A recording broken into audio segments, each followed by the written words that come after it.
Today's video is a follow-up on another video I've done quite some time ago that's been very popular of late, and there's been a few updates since. So basic to do with my Pajero, the mods that I've done with my Pajero, in particular mainly for camping and touring.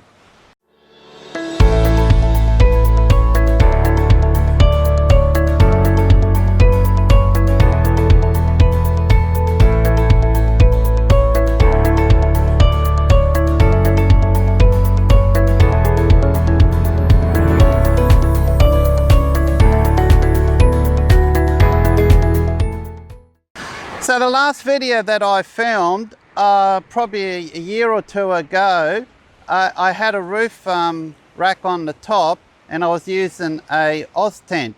So we're going to go through a few changes that I've done since then.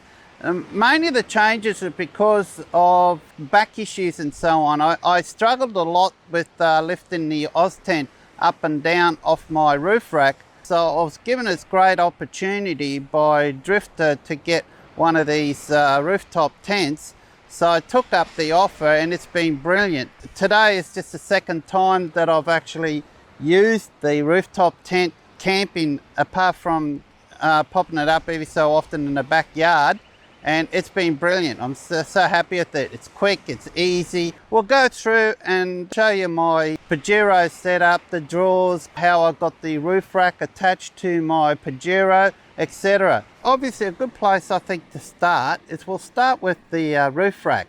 So this has been an upgrade since the last Pajero upgrade that I've done, and it's an iKamper. It's a 4-person, so it's basically, it's got the section that folds out. As you can see, this whole section folds out, and of course you got your ladder here, and it's like a king size bed inside.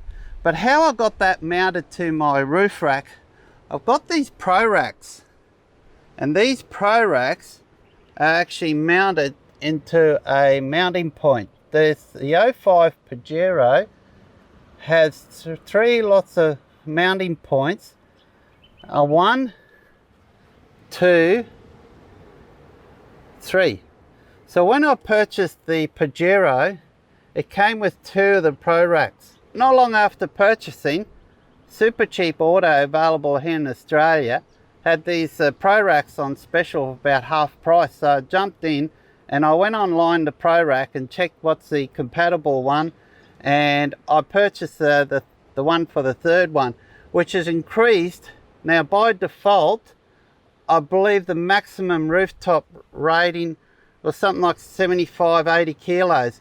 By adding an extra Pro Rack on here, that lifts it up to 110 kilos.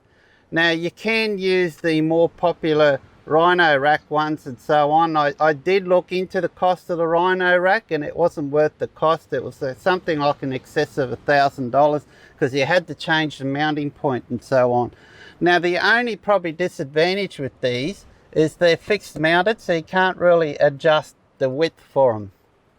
But when you get your Sky Campers, they come with the brackets, and just so happen that these mounting brackets are designed for these type of aero bags. So you get a huge Allen key, and it's very simple. You can actually get a lock and lock that as well, which is something I am to do. So you don't need a roof rack. And moving around the front, as you can see, my Pajero is pretty much stock standard. It's a turbo 4-cylinder diesel, stock standard. The BF Goodrich all-terrains KO2s. Love those tyres. So the awning attached to my vehicle is the same awning I showed you in the last mods that I've done to the Pajero. Yeah, it's a Drifta Rapid Wing 270-degree awning. Australian made canvas, fully waterproof, and I've got the 2 walls that come with it, as you can see there. So you can actually get extra walls and pretty much enclose that whole area. It's a view inside with those 2 walls. So it's very waterproof. Blocks you from the wind, so if there's any strong wind. Now the way that this is mounted, I'll see if I can squeeze in here. You can see I've got a couple of angle bars there that are just bolted onto my Pro Rack roof racks. Got them out a little bit further in this direction out to your left. So it makes way for the rooftop tent when it opens. As you can see, there's the fiberglass top of the rooftop tent. So there's about an inch clearance there. So the drawer system is the same as what I had last time. There hasn't been any upgrades to it except for the fridge. I've replaced the fridge, and I've got what's known as a company here in Australia called Australian Direct, and they produce these fridges, and the brand names are kick-ass. So this is their 75 litre dual zone fridge. So it's got 2 zones in there. I can use one for freezer, one for fridge, or alternate, or I can use both for fridge, I can use both for freezer, I can turn one compartment off and one compartment on. It's very efficient, doesn't use a lot of power. Now I've still got the same AGM dual battery setup, which is being charged as I drive along with the Red Arc, the BC-DC Red Arc. I've got the 25, and I've also got the battery monitor. Okay, so you can see my battery actually currently right now is down to 64%, but I've disconnected the solar panel off here approximately 3-4 p.m. yesterday, and I'm not sure, I think it's about 9 a.m. right now. So you can see, and I've had LED lights on, cooking and so on last night, charging phone batteries, etc. So you can see I haven't used that much power, so the 120 amp is more than sufficient for me. But I used to have a household solar panel on top of my roof rack. So it was one that's just given to me. It was a 200 watt that came out of off a roof when they wanted to upgrade some solar panels, and they were really good quality and they worked really well. So I was really happy with them. I could go anywhere I want and not have to worry about power. I could go to a shopping centre, park out all day and leave my fridge freezers running, no problems. But unfortunately I had to do away with that because of the roof rack, the way it's designed with the fiberglass, as you can see, with the fiberglass lid on it, and it's not flat. Now you can get roof solar panels that will mount onto that. I haven't done that. I've chosen a different method by using a high voltage solar blanket, which only weighs about 8 kilos. Takes a bugger all room. I have done a bit of a preview video on it, but I'll show you more in depth on that one later on.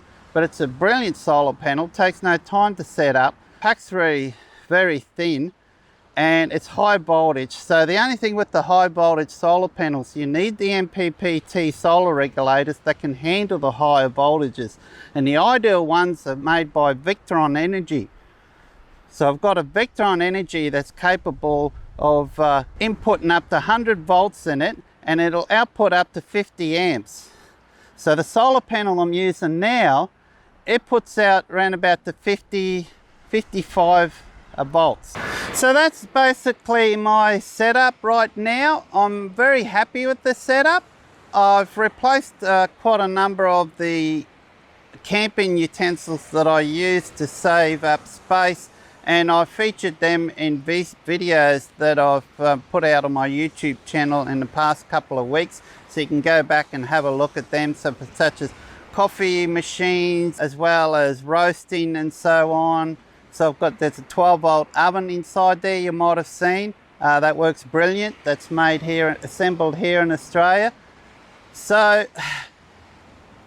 if there's anything else you want to know about, actually there is one more I forgot. I've got a 60 litre water storage on board, and what it is, it's a water bladder. Again, it's by Drifta, so I purchased it through Drifta, and they've got it made through a company down in Melbourne, so it's Australian made, and it holds 60 litre, and it's brilliant. And it sits on the footwell where the passenger seat's at the back, and it's so designed as such that you can still have passengers in there. Mind you, the legs are going to be up a little bit higher than normal, but it's not too bad. But if you've got kids in that, it's not a problem. It's a very sturdy bag, holds 60 litres, so easy to fill up. It's brilliant, love it. Can have drinking water in it, so that's not an issue. So that's how I carry the water in remote camping zones. because I got a couple extra people with me in a remote area and there's no fresh water here, I carried an extra 20 litre container with me, which is on the table there, which is something extra I also take. Even though I've got that pull-out table in the Drifta drawer, I love to keep that table in there, because if you got stuff in the drawers and so on, it's so convenient to just have a table to pull out. For that reason, I carry a little fold up like a little port. I'll have to do a review on that one day. And it's got an aluminium top on it, which I like. Not many of them have that aluminium top on it, and it doesn't take up much room. It's also very light and easy to pack away, which is very important for me because I like to keep the weight down as much as possible. So I try to keep the weight down as much as possible with this. Now, since I've done all these upgrades and changed some heavier stuff, I haven't done a vehicle weight check yet, but maybe in a future video I could include that. We'll drive into a weighbridge station and weigh what it weighs with the drawers, my battery, the rooftop tent, and I'll take my camping utensils and so on out. So get a ballpark figure, just what sort of weight I'm on, so I know exactly how much weight and gear I can carry with me in the future. Like any other videos, if there's anything that you want to know more about, just comment down below and I'll try to answer. Hopefully I haven't missed anything. I think I've covered all the major upgrades that I've done since my last Pajero modification video that I've done. I noticed it's been quite popular, so I thought I would review that and update you on the latest on how my setup is.